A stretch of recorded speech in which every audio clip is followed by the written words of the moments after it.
Hi, everyone. Thank you so much for joining us today. Welcome to the Brainy Boomers lecture series. First, I would just like to mention a little bit about who we are. In 2007, the McGill University Research Center for Studies in Aging Education Committee started the Brainy Boomers lecture series to suggest practical steps to both improve and maintain brain health, as well as to promote healthy lifestyle choices amongst the most populous generation in history. The MCSA Education Committee, founded in 1996, has three objectives. First, identifying education needs of healthcare providers, seniors, caregivers, the public, and developing responses to meet these needs. Two, enhancing the positive image of the aging process by addressing stereotypes, myths, and paradigms about aging. And three, the dissemination of research on successful aging. We would also like to acknowledge that the McGill University Research Center and Studies in Aging is located where our work is done on unceded Indigenous lands. The Kenyan Kehaka Nation is recognized as the custodian of the lands and waters on which we gather today. TOTIK, commonly known as Montreal, is historically known as the gathering place for many Indigenous peoples. Today, it continues to be a diverse population of Indigenous and other peoples. We respect the continued connections with the past, present, and future, and our ongoing relationships with Indigenous and other peoples we serve within the Montreal community and at large. And with that being said, today's lecture also is a workshop presented by another community, the McGill nursing students. And it's a workshop entitled Navigating Chronic Pain. And the nursing students are Emma Lockett, Mariam Khan, Sonia Alaya, Onoa Xu, Marie-Léo Bouchard, and Mattia Di Cristofano Santalia. So without further ado, thank you so much for being here and educating our public today during our Zoom lectures. I give the floor to you. Thank you so much and enjoy the lecture, everyone. Hello, everyone. To get us started, I'll share my screen.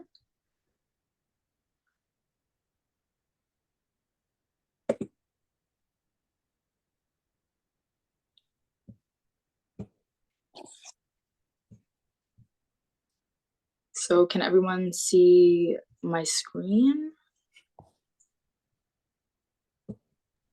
Yes. All right. Okay. Good afternoon, everyone. Thank you for joining us today. My name is Mattia. I'm a nursing student and my classmates are with me. And today we'll do a presentation on chronic pain and how it interconnects with mental illness. So firstly, I will be talking about chronic pain and the different types of chronic pain. And then we'll have an interactive kind of game on debunking popular myths regarding chronic pain. Later on, Emma will be sharing some non-pharmacological interventions to minimize pain. Hanoa will be talking about medication. Marie-Léo will give us some tips on how to better implement these interventions in our daily lifestyle. Sonia will share with us some popular resources. And lastly, Miriam will walk us through a breathing exercise. So firstly, I'll talk about chronic pain because there's different types of chronic pain and they all have their tailored intervention, which will be useful later on when Emma and Hanoa talk about treatment. So the first one is called neuropathic pain, which means there's damage to the nerves and neurons, they conduct electrical activity. So when we're talking about damage to the nerve, the pain is described as something that is a burning sensation, very electrical, very sharp. It could also be a loss of sensation, so you can't feel anymore. So it could be described as ants climbing up your skin. And examples of that are anything that are related to your nervous system. So if we think of the brain, if you have a stroke, then neuropathic pain could occur, or migraines are a type of neuropathic pain. And if we think about our spinal cord, any trauma to the spinal cord could lead to neuropathic pain. The next type of pain is called nociceptive pain. So that is the classic type of pain. So it's damage to the tissue or organ. There's a picture on the slide. It's in white and it has different patchworks. And so that showcases anywhere where you could get organ pain. So where there's an organ, you could have organ pain. So if we think about the chest, it could be your heart, it could be your lungs.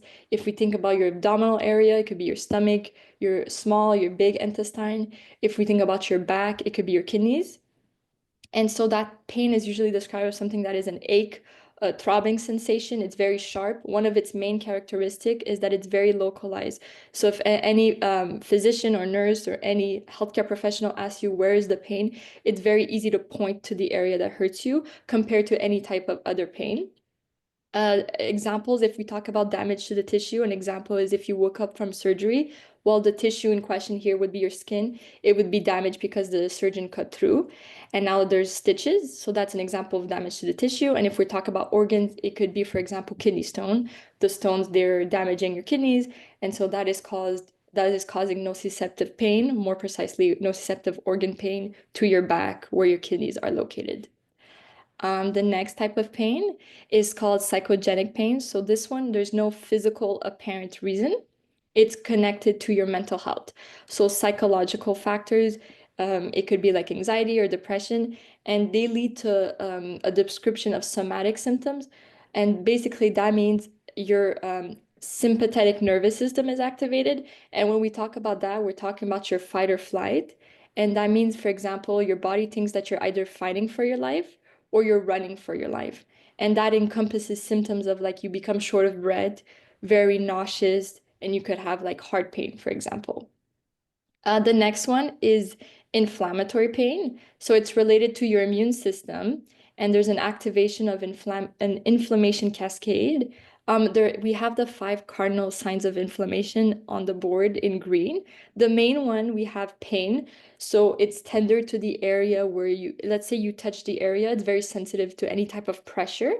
And swelling and redness, as we can see in the picture, are very common because when your immune system is activated, your blood vessels, they'll get kind of bigger to have more blood flow. So a lot of white blood cells, which we could see in the picture, it's kind of that white bubble, could come to the area and attack any foreign invader if it's a virus, for example. And so that's going to cause the swelling. And this is highly correlated with autoimmune diseases. Autoimmune diseases are when your body attacks its own cells. So there's no foreign invader, it's just your own cells and your body can differentiate. And so examples of that are, for example, arthritis, Crohn's disease, or psoriasis. And the last one is called, well, it's musculoskeletal. It's a derivative of nociceptive pain. It's just very localized and centered on your muscles, your bones, your ligaments, and your tendons. And so it's described as the same thing as nociceptive pain. So we could have aching and throbbing. It's very sharp, very localized. But I added to that dullness and stiffness, like when you pull a muscle, for example. So examples of that would be any time a bone is broken or a muscle is pulled or like a strain of your ankle, for example. So for now, yeah, in Canada, 18.9% of adults deal with chronic pain. And what exactly is chronic pain? There's 2 types on a broader scale of pain. So we have the acute pain, which is immediate pain that will heal. And chronic pain, it lasts up to 3 months and more, and it affects your activities of the daily living. This means, for example, you have trouble walking or cooking, climbing up the stairs, or even sleeping. And we know that chronic pain interferes on multiple spheres of life. Mary. Multiple spheres of life, and they all interconnect and affect your mental health. So it directly affects mental health and it indirectly affects mental health. So for example, if we look at the physical sphere, it's going to hinder mobility. You're less likely to do the same exercises you were able to do. And this doesn't necessarily mean high intensity exercise. It could just be walking or climbing up the stairs. The exasperation of the pain causes insomnia because you have trouble sleeping, which causes fatigue. And if we combine these factors, they increase your chances of cardiovascular diseases And so when we talk about cardiovascular diseases, we mean, for example, obesity, diabetes, hypertension as well. And how does that link to mental health? Well, we know that when we do physical activity, when we do physical activity, it releases endorphins, which improves our mood. On a social sphere, the pain makes us withdraw from communities. So we isolate ourselves, and that affects our relationship with other people. And so if you isolate yourself, you're shortening your social circle. So there's less social support, which when we correlate it to mental health, well, it adds stress and increases the chance of mental health disorders. On a financial sphere, treatment and medication, it costs money. So it affects, it increases financial burden, as well as if you have a job, pain fluctuates. And so it could affect your ability to go to work. And so this causes job instability. And when we talk about job instability, it is linked to financial instability, which adds financial burden and greatly affects your mental health. And so on a mental health sphere, they all kind of interconnect and directly and indirectly affect your mental health. It causes a lot of feelings such as hopelessness, sadness, loneliness, and this leads to mental health disorders. Most common ones are anxiety disorders and depression, and it could just make it harder to navigate everyday life events such as grief. And now for the last part, it's a kind of like a myth or fact to kind of debunk famous myths regarding chronic pain. So you could answer in your head if you want, or raise your hand, it depends. So the first one is weather can affect pain. And well, you could, if you want, answer in your head if you think it's a fact or a myth. And the answer is that it's a fact. So when it's cold outside, so there's a drop in temperature, or there's a change in the pressure outside, like humidity, for example, when it rains, your blood vessel, they kind of get smaller in size. So when it gets smaller, there's less blood flow. There's less blood flow, and if there's less blood flow, it exacerbates pain. This is very common when we think about, for example, arthritis. The next one is lots of rest is good for chronic pain. So it's a myth. Rest is very important, of course, but physical activity is also very important because when you do physical exercise, there's more blood flow that's going around to the area. It increases flexibility and it strengthens your muscles. And so that minimizes pain. So the important is finding a balance between proper rest and proper physical activity. The next one is pain is part of aging. This one is also a myth. Pain is common like when you age because of biological factors. However, it is not inevitable. It's not something you just have to like accept. There's multiple intervention that Emma will share with us soon after my part that could help minimize the pain. The next one is painkillers could lead to addiction. This one is a valid concern. However, it is also a myth if we're talking, especially when we think about opioid, the concern is very valid. However, when there's prescription, so your physician prescribes a certain type of medication, the prescription itself is made to minimize the risk, especially if we're thinking about over-the-counter medication. So that encompasses Advil, for example, or Tylenol. But Hanoa will be talking more in details about medication, and he will explain this myth in more details. And the last one is depression is part of aging. So that one is kind of the same thing as pain is part of aging. It's not uncommon, but it's not inevitable.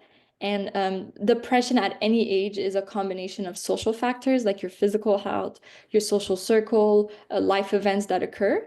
And so there are interventions that could be implemented. Again, Emma will be sharing with us some intervention that could help improve quality of life. And resources as well are at your disposal to help.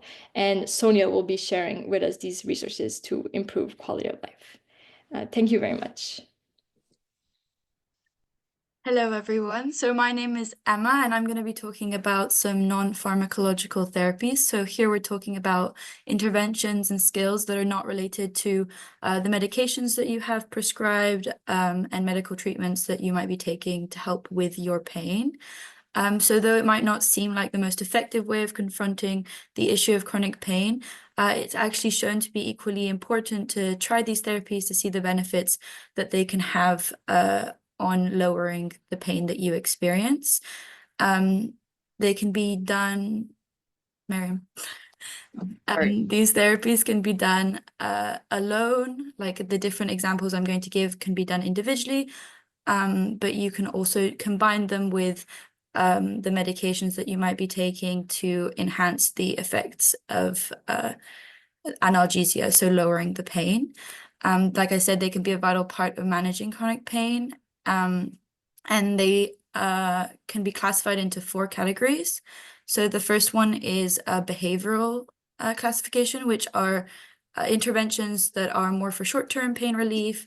These are techniques that help you with your perception of pain and your response, specifically in acute situations. But when experiencing chronic pain, as you might know, you might experience flare-ups, which these techniques can be helpful for.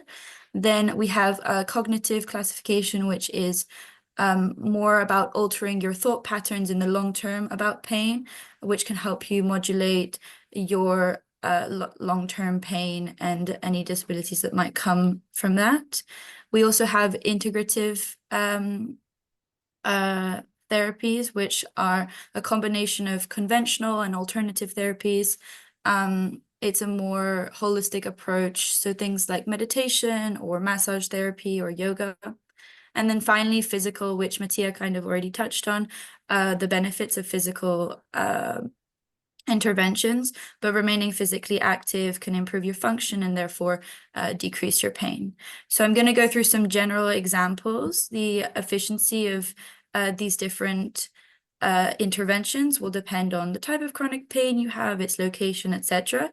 It's possible that you already do some of them, and we encourage you to keep doing those if they're working for you, or maybe to try some new ones if any of the ones we talk about intrigue you. So the first one I'm going to talk about in our presentation is art therapy. So art therapy research has shown that creative expression can have a very positive impact on your mental well-being and then consequently your physical and psychological well-being, which can improve your quality of life and decrease your pain perception or your negative experiences with pain. So this can be a wide range of different things. Art therapy includes things like painting, music, dancing, writing, anything that really helps with your creative expression. And this can be done in an active form, so creating something, maybe making a painting, a drawing, writing a poem, whatever suits you best, or passively by enjoying something like listening to a piece of music. It can also be done in an individual context, so alone, at home, or also done in a community setting, so together in a group, maybe at a community center or with friends, family, etc. And then this can have some beneficial aspects as well in terms of socializing, which can affect your social sphere, which Mattia was talking about. More specific benefits of art therapy is it can have impacts on your brain, so hormone regulators and neuronal function, which can improve your pain perception. It also can improve your mental distress due to things like depression or grief. And it can help with stress relief, anxiety reduction. And if you're doing something like dancing, it can also be intertwined with physical activity, which can have, like I said already, benefits to your experience with pain. So art therapy has been described as a vehicle of healing in terms of your mental well-being and pain relief. The next method that we're going to discuss is called MBSR, or mindfulness-based stress reduction. This is a therapeutic approach that teaches mindfulness practices to enhance awareness and acceptance and emotional regulation with regards to pain that you might be experiencing. This is one of those integrative methods that I was discussing before, so things like yoga, meditation, or basic stress reduction. And this is shown to lead to significant changes in pain intensity, your medical symptoms, psychological symptoms, your coping ability, and your daily functioning. I know this is a little bit of an abstract concept, so we are going to walk through a meditation, mindfulness-based stress reduction simulation with you at the end with Miriam. but this is just a quick overview. But it's just to promote a compassionate attitude towards our thoughts and our feelings, especially with regards to the present moment and how we're experiencing pain. And again, this can be adapted to your preferences in terms of length. So the length of a meditation session, the method by which you do it. So different, like with yoga or meditation, and the frequency at which you do it. Although we do encourage some regularity in order to reap the benefits of the intervention. But again, can be done at home or alone. It's really what works for you. So next, I'm going to be talking about physical activity. So again, it's already been touched on, but there is a misconception that rest and inactivity are always recommended when we're experiencing pain. Although the general advice is that activity can have specific and general benefits in reducing the severity of our chronic pain, and therefore that we should remain safely active and doing exercises that we enjoy and that encourage us to remain active. An example of this and a baseline is to do 150 minutes of low impact to moderate intensity exercise per week. So this would be things like yoga, swimming, and again, these things can be adapted to what you feel comfortable doing and what you enjoy doing. So things like chair yoga. I saw that in the group chat, Silvana had mentioned an online exercise or exercise session. So it can be done online if you're more comfortable doing it at home. And then this can be done, for example, 30 minutes per day, every 5 times a week. But this is according to your preferences. We will say there are exceptions to this, of course. If your medical professional tells you to remain less physically active or rest, it's important to do so. We don't want any flare-ups of pain to occur, but this is just the general guidelines. And more specific benefits for pain are, for example, for lower back pain, some physical activities that have shown to help are things like Pilates, the McKenzie therapy, which we have in our resources, but McKenzie therapy, in short, is specific series of back and neck exercises that you can do at home, which can help with mobility and the pain that you experience there. Then there's things like functional restoration. So this will be done usually with a physical therapist if you hurt your wrist or something like that due to a fall. And there'll be a series of exercises there too, and then flexibility exercises as well, which generally can help with your function and therefore with improve your pain experience or reduce your pain experience. Next, I'm going to talk about breathing exercises. So pain and respiration have shown to be intertwined in quite a complex way. We see the benefits of doing breathing exercises, especially in acute situations. But like I said, these can be experienced as well when experiencing chronic pain. There's studies that suggest that breathing exercises used with other therapies can have serious benefits in terms of reducing your pain and improving your quality of life. An example of a breathing exercise is slow, deep breathing. It has shown to reduce stress and regulate your emotions when you're experiencing high amounts of pain. And again, we have resources that you can follow along to practice doing things such as breathing exercises. And yes, so then the last non-pharmacological therapy that we're going to talk about today is heat therapy and cryotherapy. So heat therapy and cold therapy. Cryotherapy is just a fancy word for cold therapy. And so these are things that you might have already done for pains that you've had in the past, but this is the application of thermal agents to a tissue for pain relief. Heat therapy is applying a hot agent, so something like a heating pad or a hot pack.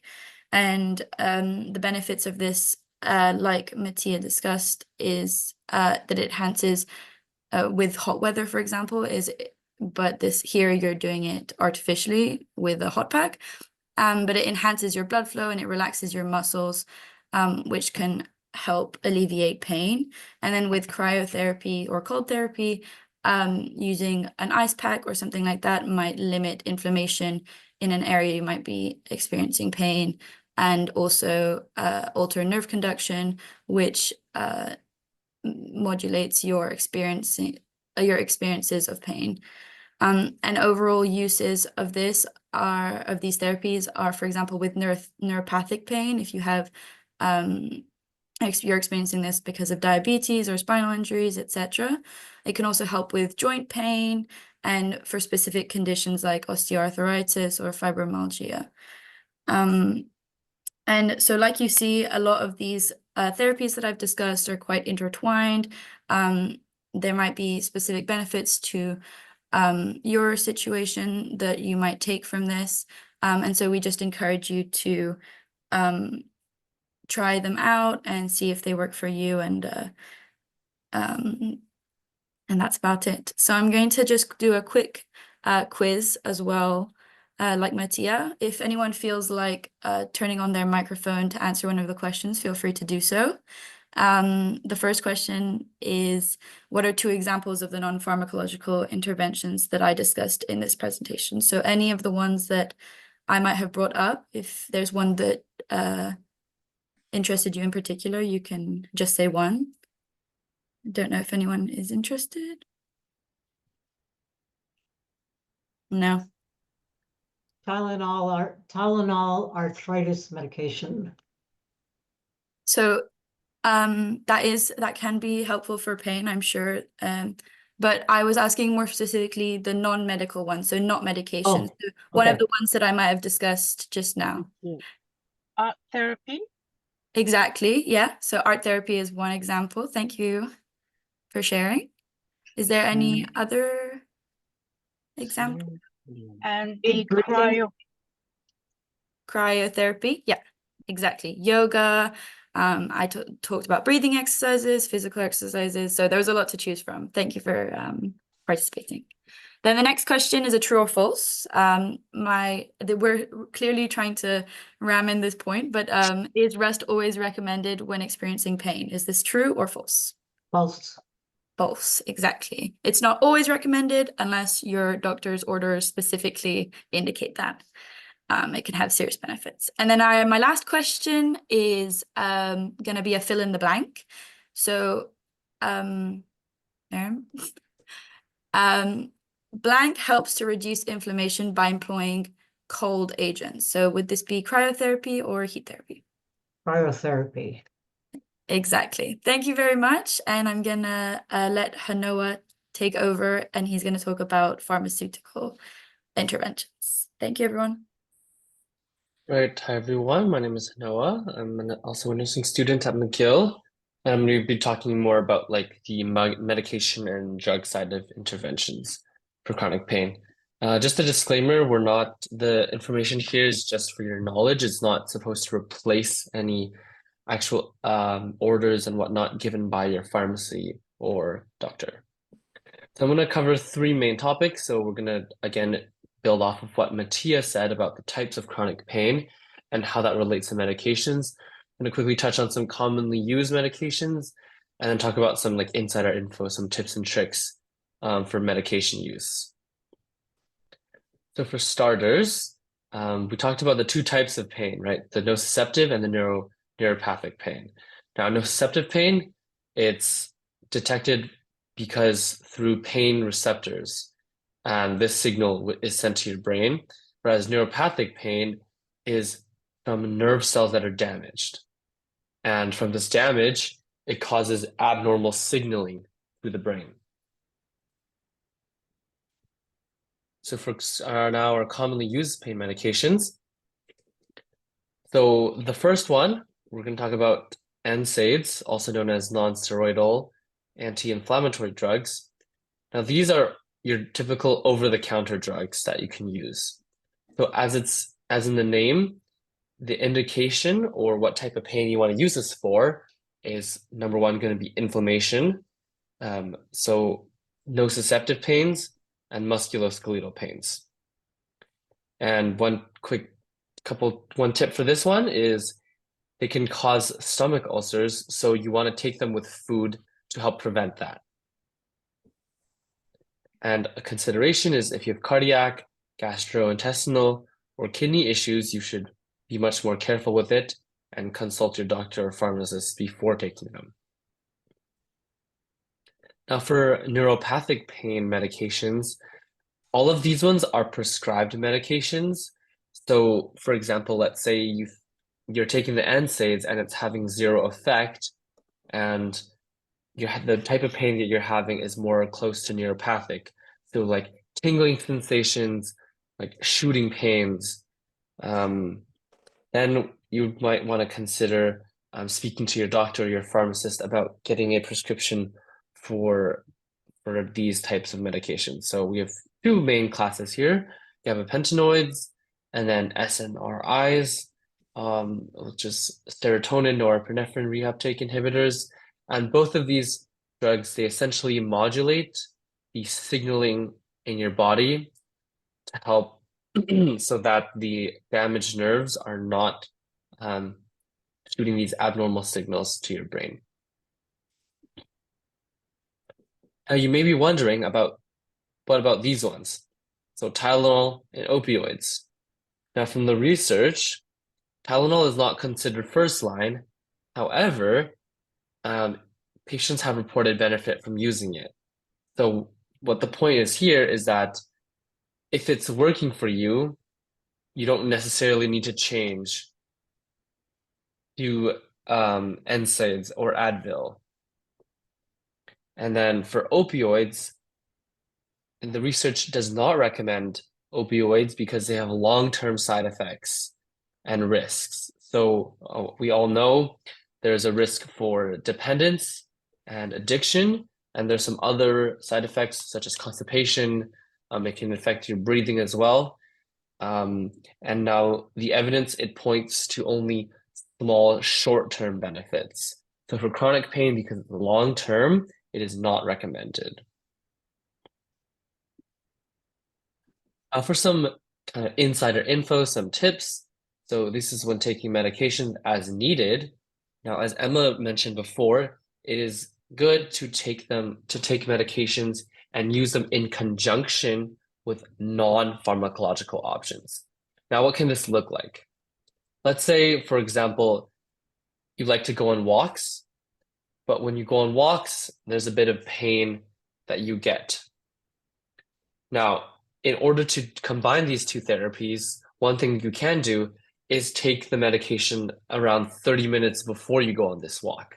So by the time that you go on the walk, the medication is having an effect and you'll feel less pain when you go on this walk. Building off of that, when you do take medication doses as needed, start with a lower dose and then increase as needed up to the recommended, right? Everybody's body works differently.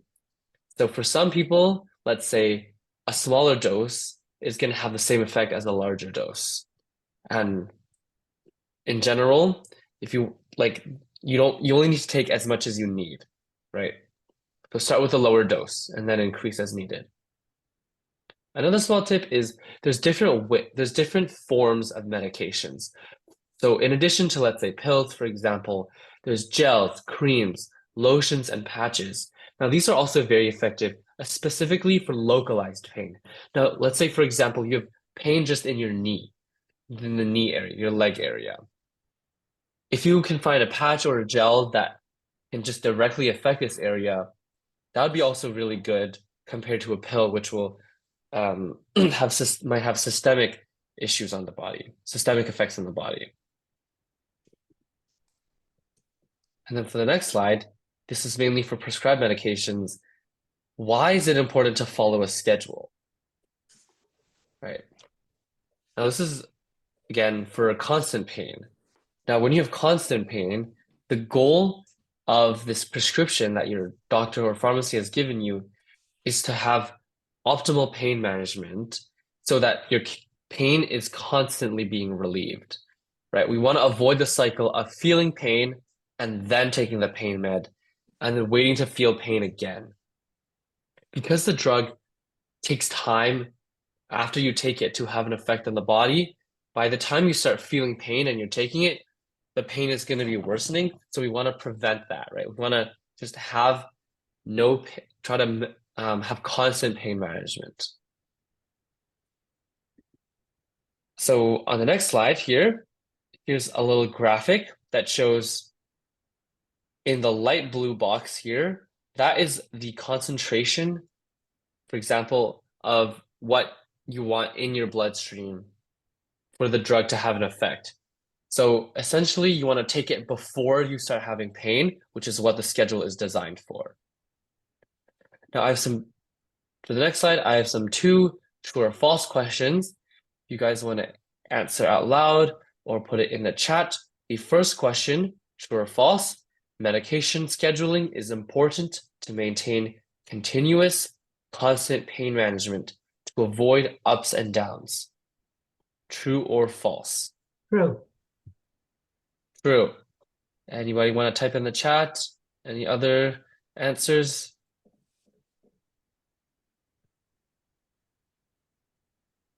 Yes. So the first one, this is true. As discussed in the last slide, the goal of a schedule is so that we maintain continuous management. And then for the second one, true or false, opioids are effective for long-term pain management as they don't have a lot of side effects. True False. or false? False. False. A resounding false. That is correct. There's side effects such as constipation, can affect your breathing, and one big risk is dependence. So they're mainly good for short term, not long term. And I will hand it off to Mary, who will talk about tips. Noah, Yes. can you comment on the drugs they use to lower the pain, like by needle? There's two. By needle? Yeah, in the knee, Okay. let's say. So that would be more like lidocaine and whatnot. So Okay. those ones are more for like procedures and stuff, like in clinics, in the hospital. Let's say one of them, I know dentists use those ones Mhm. for wisdom teeth removal, right? Those Right. are more for advanced procedures that you're not going to do yourself. Right. Does that kind of answer your question, or do you want to ask something more Well, I specific? know there's two types. One is kind of a foam that's new that they inject in your knee for knee pain. Do you know anything about that? Well, I actually do not know about that. Do you Okay. know what it's called? No, I'm sorry. The woman I spoke to couldn't remember the name of it. I'll Okay, check it out. okay. Thank you. Is it? Yeah. Maybe I have a clue. I'm not sure about it, but is it corticosteroid? I don't know. Does it sound anything familiar to you? No. Okay. Well, I don't know either. Sorry. I've had the knee shot, I guess lidocaine, and it didn't last very long. Okay. Yeah, lidocaine is a very does not last long. It's No. quite short acting, yeah. For temporary relief. Thank you. Yep. Okay, so we'll continue with some tips regarding if you are properly taking your medication. So I'm going to give you some tips to improve your adherence if it's necessary. So we'll first describe what is medication adherence. It's basically following properly your prescription in terms of timing, dosage, and frequency. So how can you better know if you are adhering properly to your medication regimen? I'm going to give you two tips. First, you can do the self-report adherence scale, which is basically just writing down on a paper, on your cell phone, on your computer, anywhere you want. Every time you take your medication, and you're going to include the time you're taking it, the dose, so maybe the number of pills that you're taking, and the name of the medication. And then you're going to double verify with another person if you are doing it properly by showing your sheet and and showing your prescription. And you can show that to a friend, a family member, a neighbor, or you can go at your local pharmacy to go ask the pharmacist if you are doing it properly. And the second tips I would give you is to do the supervised dosing. So it's directly just for example, asking a second person if you are doing it properly. So once again, you can go at your local pharmacy and ask to the pharmacist if you are doing it at the same time, at the right time, at the moment, and you're taking the right amount of pills. It's really important to identify if you are adhering to your medication, because this can worsen your medical conditions. So if you finally identify that you're not really properly adhering to it, it's really important to pinpoint the factors that are influencing you to maybe do some mistakes about it. It can be related to your healthcare provider that didn't give you enough information regarding the medication, so they didn't tell you how much was the frequency to take it every day. Maybe it's simply because we're all human and we sometimes forget, and there are people that forget more than other people. And it can also be related to polypharmacy, that we say. It's because you have multiple medication to take every day, and you're kind of getting confused with when you have to take each of them, and is it on an empty stomach or is it with a meal, and it can get very confusing. So regarding the tips related to improve that unadherence, I'm gonna suggest you to improve your knowledge. So even if you're right now really sure that you know everything about your medication, just double check. We're never too sure. So at your next consultation with your doctor, or whenever you go to your pharmacy, just ask a little review about your medication. So ask about the timing, the dosage, the frequency, the side effects related, and maybe ask if they can give you a pamphlet to reinforce that information and have it close to you whenever you need it.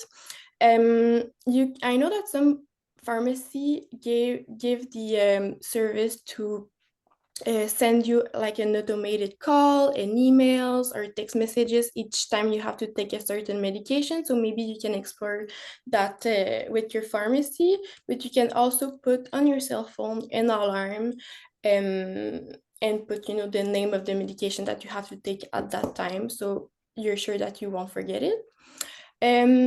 Some pharmacy will also sell this pill. So this can really help to simplify the dosing.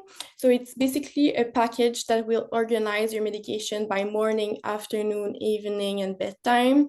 And you simply have to take the medication where it's marked according to the time of the day. So if it's the morning, you take all the pills in the compartment of the morning. That's it. And that can also really reduce the risk of forgetting or double dosing your medication, because you can keep track easily of what you've already taken.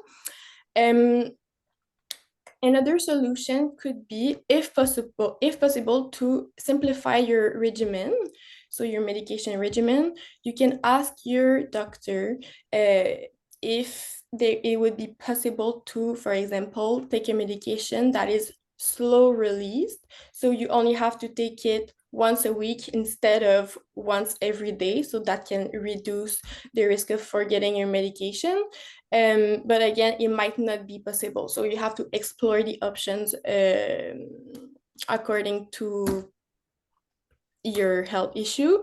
And if your problem with your unadherence is related to the fact that you're having difficulty to understand what the doctor or the pharmacist is telling you regarding your medication and the schedule related to it, make sure that you bring with you a friend, family member, neighbor, a translator that will be able to speak Italian, English, or French that will help you understand all the information, the important information. So for your little quiz, once again, feel free to participate or write in the chat. So name one tool to know if you are following correctly your medication regimen.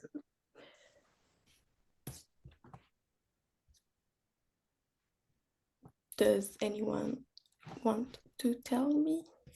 Write down every time you take the medication. Yeah, so self-report adherence scale and also the supervised dosing. Thank you very much.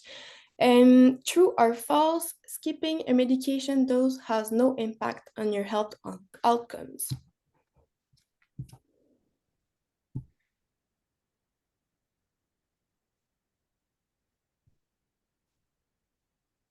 Does anyone know?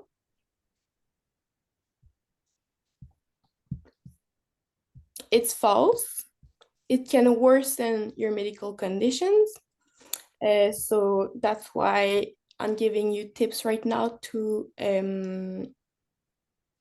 thank you for the person that answered in the group chat. So yeah, that's why I'm giving you tips right now to improve your unadherence if it's the case, because the doctor is not giving you medication for nothing. You have to take them. And what are 2 tips related to unintentional unadherence that you think could be the most useful and why? So here, if you want to share 1 or 2 tips that I just talked about that you feel will be useful for you, you can share it. And that's it for me.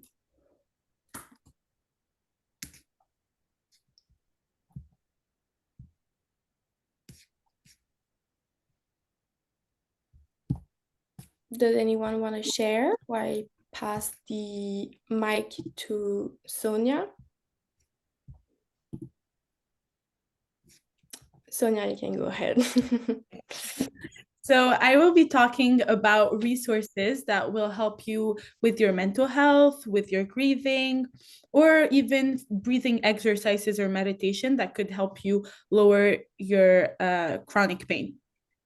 So the first resource I'm talking about is the Canadian Mental Health Association. So this resource is available in English and in French, and you can find information about plenty of topics related to mental health. For example, you can find mental health programs to help you on a day-to-day basis. You can find mental health activities that you can participate in. You can find mental health resources to talk to people about what you're going through, or websites to find specifically what you need help in or support in. And there is also a map of Montreal and all of the associations that you can find. So you could look up one that is next to you. So it would be easier to use this resource. The second resource that I'm talking about is mygrief.ca. So this website is specifically about grief and people going through grief. So it helps you to know how to move through it in your day-to-day life, and it helps you understand grief, and it also gives you tips on how to deal with it so that you can move along and go through your life, and it would help also your mental health. So you could learn ways to go through your life while grieving. The third resource I'm talking about is actually a video, and it's 7 exercises using the McKenzie therapy that Emma talked about earlier. So just a little reminder, it's exercises for your back pain and your neck pain. So this video specifically is a 5-minute YouTube video, and you actually have someone doing the exercises with you, and it's low intensity exercises. You can do them in the morning when you wake up or at night before you go to sleep. It's really easy, and you have someone on the video showing you exactly how you do each exercise. The fourth resource that I have is also a video, and it's about meditation. This one specifically is meditation through breathing exercises. So as Emma talked about, and Miriam is also going to talk a little bit more in details about that, meditation and breathing exercises really help you deal with chronic pain. It lowers the chronic pain that you have every day. Even 10 minutes per day can be extremely beneficial and have a positive impact. So just a little reminder, you can find plenty of YouTube videos that you have access to and that are free to help you do mindful meditation or breathing exercises. This is just one of them. But it is important to keep in mind that it has a lot of known benefits for the body as well as for the mind. And finally, the last resource that I have is actually une association québécoise de la douleur chronique. So it's for people experiencing chronic pain and for people that need support in any way moving through your life with this chronic pain. If you want activities, you can find it on there. If you need someone to talk to that will understand your pain, you can talk to someone in that association too. They have a hotline, so it's the number is written on the PowerPoint, and it is available from Monday to Friday from 8 a.m. to 4:30 p.m. Thank you. All right, so now we'll do an activity. So today we're going to be doing mindfulness meditation with music therapy and aromatherapy. So I'm not sure if everybody can see, but I have some incense with me. Today I have jasmine scented incense. Unfortunately, since we're online, you won't be able to smell it, but if you have incense at home, feel free to light it. It helps, set the vibes. And before we jump into the meditation, I want to give you some background. So meditation was developed by Hindu and Buddhist traditions to help a person connect to their deep and inner self.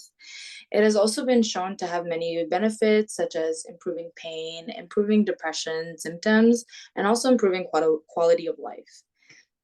So mindfulness is a type of meditation that is just about tuning into the present by really observing it and accepting it. Today we're going to be doing some sitting meditation, but it can be practiced in many different ways. You can be dancing, singing, creating art, even when you're doing your chores. The important part that meditation gives us is the awareness that what we're really trying to do is be in the present moment, and that really allows us to let go and enjoy the now. And we'll be using music and aromas today to help us tune in and help our brain kind of focus in on the present moment.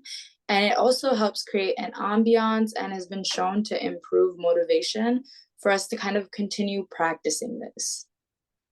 So now we'll do a 5-minute meditation, and I'm gonna play some music. Hopefully everybody can hear it. And as we're going through it, I'll just guide you into it a little bit, and we'll just go for 5 minutes. Can we hear it? Yes. Okay, thank you. Yeah, so as we begin, I'll ask you to keep your mind on the music, simply just listening to it. Find a comfortable position, yet alert to avoid falling asleep. You can close your eyes as this helps to focus in on just listening. And feel free to move your body if you're inspired to do so, as long as you're aware that your mind is fully focused on the music still. As we begin, I want to remind you that it's okay if your mind is wandering. This is a normal part of the practice. And notice if it's happening, I want you to notice that. I want want you to think the emotion that might be causing the thought or the thoughts and try to let it go. So for example, something that comes into my mind often is whether or not I closed the stove. So I would notice that this is a thought that's going. I would think the emotion that's causing this thought, which would be stress and fear. And I would tell myself that thank you for letting me know, for trying to keep me safe, like this emotion. But I would let myself know that it's okay for me right now to just enjoy this moment, that I'm safe right now, to just listen to some music. You might also notice some tension in your body, and you tend to hold a lot of feelings in one place, which is normal. So for some people, it's in their shoulders, for others, it's their jaws or even their eyes. If this is happening, I want you to notice the tension and what it is, and try to let it out with some slow, deep breathing so that you can just breathe the tension out. So now I'll stop distracting you for the rest of the time, and I'll let you sink into the practice.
It's been 5 minutes. We can stop there. And I'll stop sharing my screen.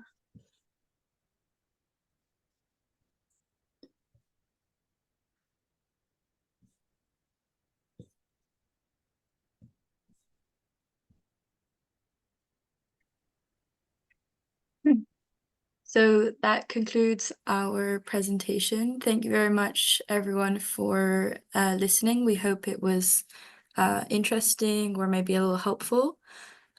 We are going to put a survey in the group chat. We would really or in the chat. We would really appreciate if you could fill it out. It helps us, make our project better and get an idea of how useful it was and how interesting it was. So thank you very much, everyone, and have a good day.